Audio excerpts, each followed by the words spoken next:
रहस्यमयी गर्भ। 60 वर्ष की उर्मिला शहर के बाहरी हिस्से में अपने छोटे से घर में अकेली रहा करती थी। एक रात शहर में बहुत जोर का तूफान आया। जोर जोर से हवाएं और आंधी तूफान के साथ तेज बारिश होने लगी। उन आवाजों को सुनकर कोई भी घबरा जाता, लेकिन उर्मिला घर के सारे खिड़की दरवाजे बंद कर गहरी नींद में सो रही थी। रात के लगभग 12 बजे होंगे कि किसी ने उर्मिला के घर का दरवाजा खटखटाया। दरवाजे के खटखटाने की आवाज सुनकर उर्मिला की नींद खुलती है। आखिर इतनी रात को कौन आया होगा? उर्मिला जाकर दरवाजा खोलती है तो सामने लगभग 26 साल की बेहद सुंदर लड़की को खड़ा देख हैरान रह जाती है। कौन हो बेटा, और इतनी रात को इतने भयंकर तूफान में कहाँ भटक रही हो? चाची, आपने मुझे पहचाना नहीं? मैं आपकी दूर की रिश्तेदार शालिनी। अरे हाँ, बचपन में तुझे देखा था। इतनी जवान हो गई है, कैसे पहचान में आती? लेकिन तू यहाँ क्या कर रही है, और वो भी ऐसी अंधेरी तूफान भरी रात में? उर्मिला की बात सुनते ही शालिनी की आंखों से आंसू बहने लगे। वो फूट फूट कर रोने लगी। ये देखकर उर्मिला को कुछ समझ में नहीं आया और उसने शालिनी का हाथ पकड़कर घर के अंदर आने के लिए कहा। जैसे ही शालिनी घर के अंदर रोशनी में आई, उर्मिला की नजर उसके पेट की तरफ गई, जिसे देखकर ये साफ पता चल रहा था कि वो प्रेग्नेंट है। अरे, तू तो पेट से है। ऐसी हालत में इतने भयंकर तूफान में आधी रात को बाहर भटक रही है। आखिर बात क्या है बेटा, मुझे सब कुछ साफ साफ बता। क्या बताऊं चाची, ये सब जिसकी वजह से हुआ है उसके बारे में बताने में भी मुझे शर्म आती है। मैंने घर वालों की मर्जी के खिलाफ जाकर एक लड़के से शादी कर ली थी, पर वो शादी के 1 महीने बाद ही मुझे छोड़कर चला गया। छोड़कर चला गया का क्या मतलब? क्या उसके साथ कोई हादसा हो गया? नहीं, उसे कोई दूसरी लड़की पसंद आ गई और मेरी प्रेगनेंसी की खबर सुनते ही उसने मुझे बेसहारा छोड़ दिया। उसके बाद मैं अपने घर गई, लेकिन माँ पापा ने मुझे घर में कदम तक नहीं रखने दिया। तभी मुझे आपकी याद आई।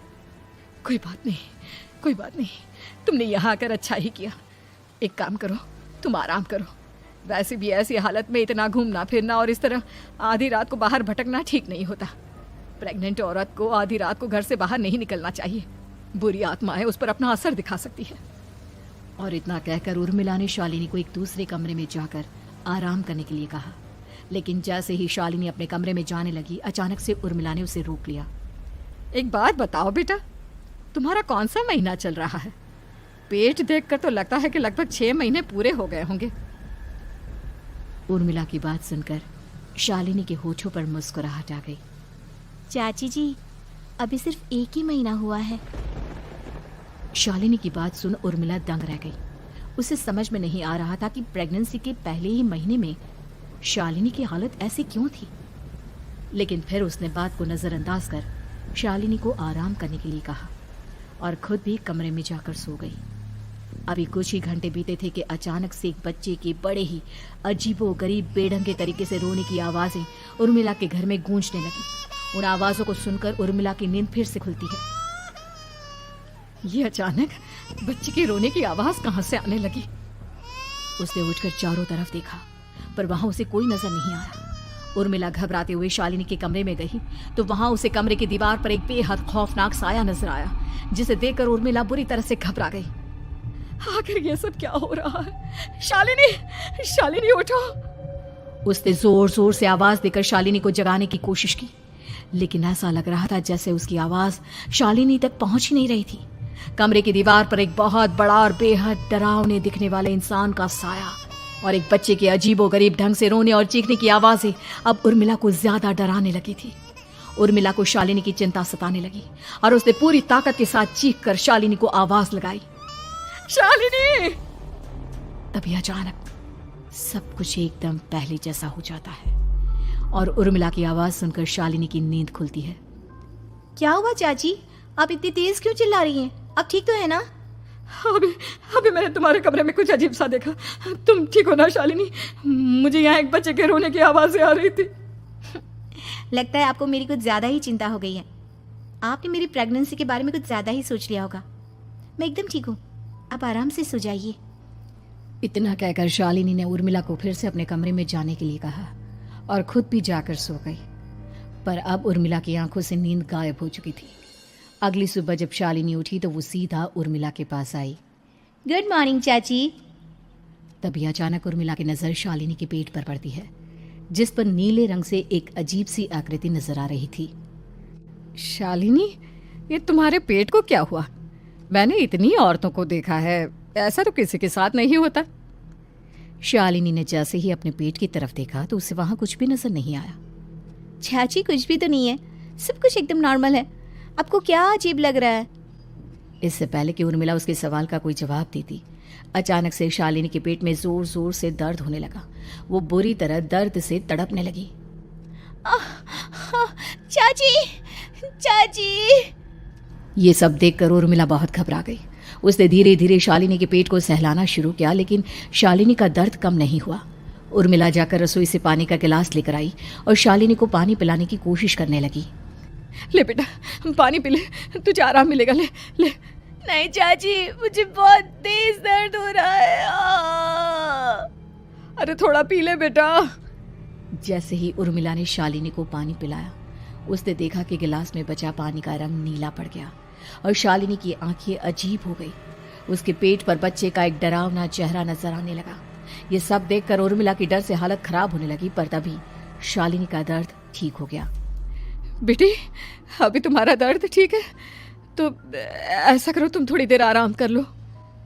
शालिनी को आराम करने के लिए कहकर उर्मिला तेज कदमों से चलकर घर से बाहर निकल जाती है और पास ही रहने वाली एक औरत कालिंदी के पास पहुंचती है।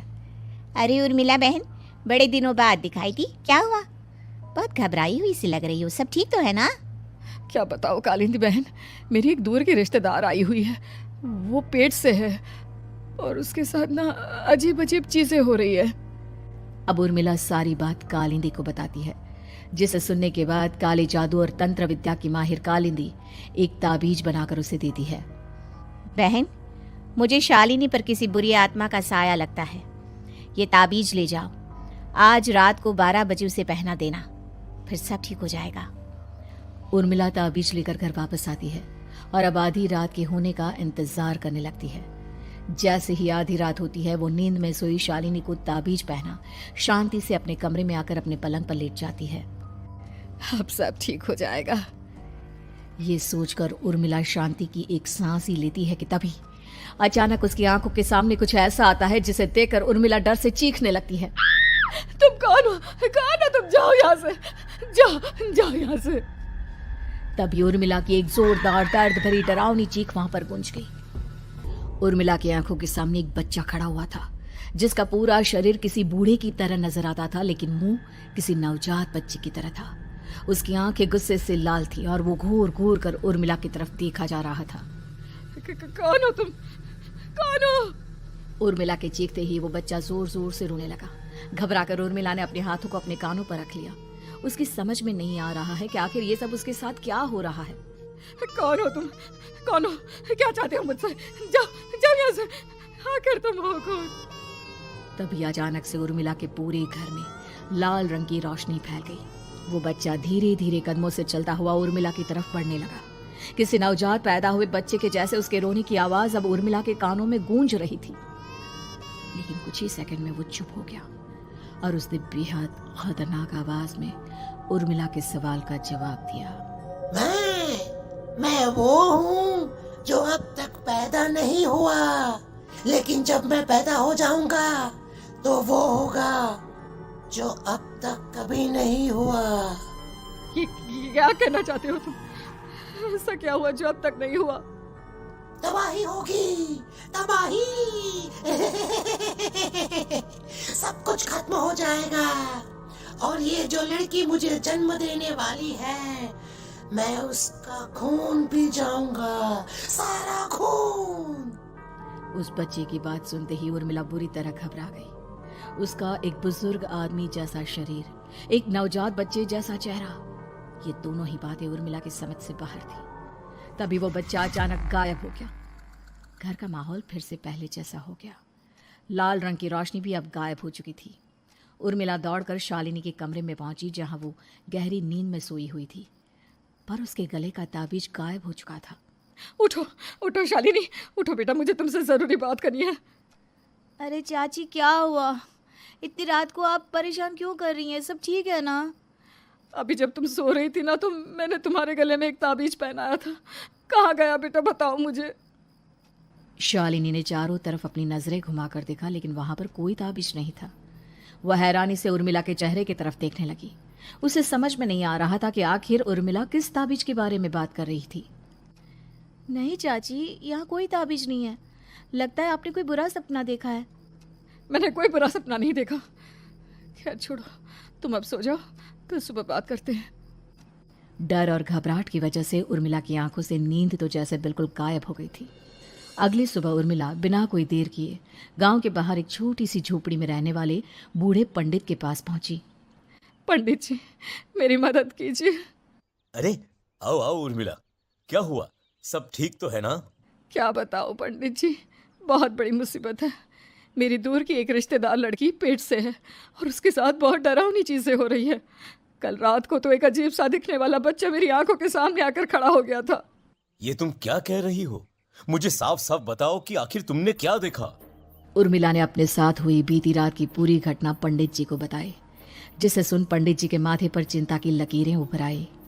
अनर्थ होने वाला है, अनर्थ। बरसों पहले भी उस हैवान ने एक लड़की के पेट से जन्म लिया था और उसके बाद उस शहर को पूरी तरह से तबाह कर दिया।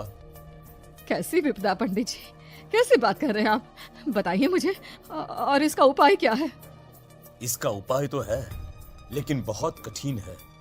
हो सकता है कि उस उपाय को करने के दौरान तुम्हारी जान भी चली जाए। मुझे मेरी जान की कोई परवाह नहीं, पर आप जिस तबाही के बारे में बात कर रहे हैं, बस वो नहीं होनी चाहिए। लाखों लोगों की जान बचाने के लिए मैं कुछ भी करूंगी। तो ठीक है, मेरी बात ध्यान से सुनो। बरसों पहले एक भयानक तांत्रिक ने अपनी तंत्र क्रिया के जरिए एक मासूम लड़की के साथ रिश्ता बनाकर उसके पेट से जन्म लिया था। इस तरह से वो अपने जैसे लोगों की संख्या इस दुनिया में बढ़ाना चाहता था। आपके कहने का मतलब है कि शालिनी के पेट से भी उस शैतान को जन्म लेना है, इसलिए उसने उसके साथ ये सब किया है। ठीक पहचाना तुमने। अब मैं तुम्हें एक ऐसा सिंदूर दूंगा जिसे तुम्हें ले जाकर उस लड़की के पेट पर लगाना होगा। क्या ऐसा करने से सब कुछ ठीक हो जाएगा? नहीं उर्मिला, ये सब इतना आसान नहीं। उस लड़की के पेट पर सिंदूर लगाने के बाद तुम्हें उसका पेट काटकर उस हैवान को बाहर निकालना होगा। नहीं पंडित जी, मैं ये सब नहीं कर सकती। मैं भला एक जिंदा लड़की के पेट को अपने हाथों से कैसे काट सकती हूँ? अगर तुमने ऐसा नहीं किया तो कुछ ही दिनों में वो हैवान उस लड़की के शरीर से जन्म लेगा और उसके शरीर के सारे खून को पीकर अपनी ताकत को बढ़ाएगा। उसके बाद वो धीरे धीरे इस पूरे शहर को तबाह कर देगा। यहाँ पर कोई जिंदा नहीं बचेगा। लेकिन अगर मैं उसके पेट को काट दूंगी तो क्या वो जिंदा बच पाएगी? अगर शालिनी को कुछ हो गया तो, अगर उसकी मृत्यु हो गई तो? ऐसा कुछ नहीं होगा उर्मिला, तुम्हें अपने मन को पक्का करके ये काम करना ही होगा।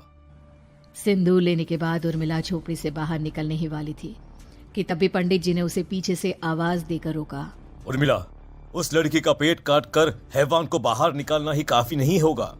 तुम्हें ध्यान रखना होगा कि ये सब करते हुए उस बच्चे का जो आधा बूढ़े का शरीर है उस पर सिंदूर की एक बूंद भी ना लगने पाए, क्योंकि अगर ऐसा हुआ तो वो तुम्हें और बाकी सबको कच्चा खा जाएगा।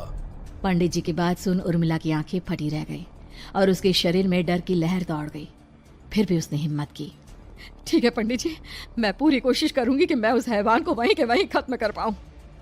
इसके बाद उर्मिला तेज कदमों के साथ घर वापस आती है।